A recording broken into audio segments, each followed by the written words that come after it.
This is Georgina Ward. She was the Countess of Dudley and she was a famous society beauty in the Victorian period.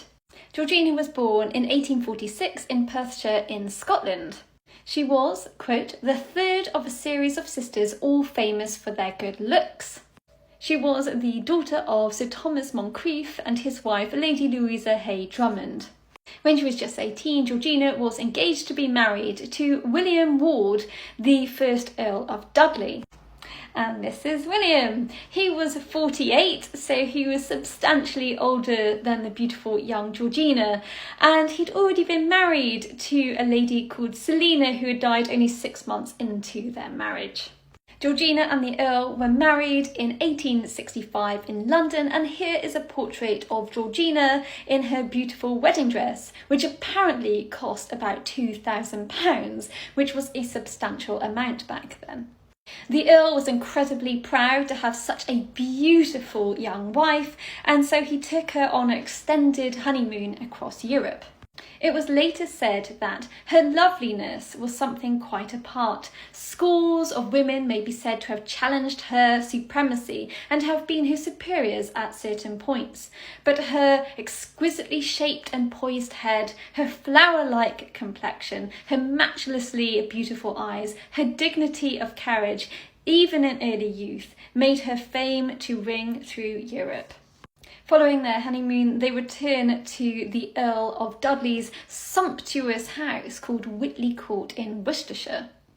The Earl was incredibly generous to his wife and spoilt her with the finest clothes and jewels, but he gave her no say in the management of their estates. Over the course of their marriage, Georgina gave birth to 7 children, 6 sons and 1 daughter. By all accounts, it seemed to be a happy and successful marriage. Her obituary said this: for 14 years this queen of beauty lived in something like a gilded cage, from which, however, there was no wish to escape. It goes on. Lord Dudley, a man of cultured taste and many accomplishments, was benevolent and bountiful, but whimsically despotic. It goes on.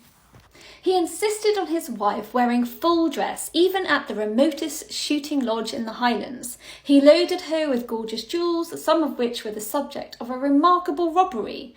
He bought the famous Coventry vases for a birthday present. He gave her everything, always accepting any measure of responsibility. So it seemed as though Lord Dudley, her husband, treated his young wife very much as a child, and this was very common of the era, where women weren't really given any responsibility except for being a mother and running the household.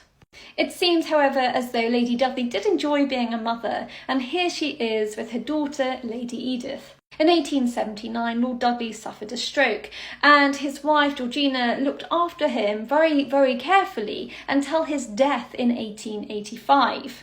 During this time, she successfully and competently took over the running of the estates, which shows that she was always capable of doing so, just that he didn't want her to. Following his death, she resumed a more active social calendar, but she never ever remarried.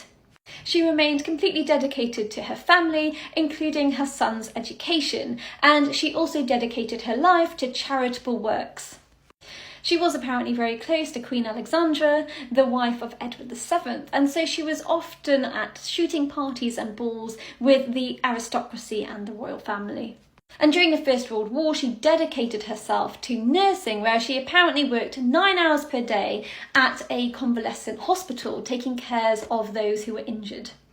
And she also tragically lost her youngest son at the beginning of the First World War, which affected her deeply. The beautiful Georgina Lady Dudley died at the age of 82 in 1929, having spent almost half of her life a widow.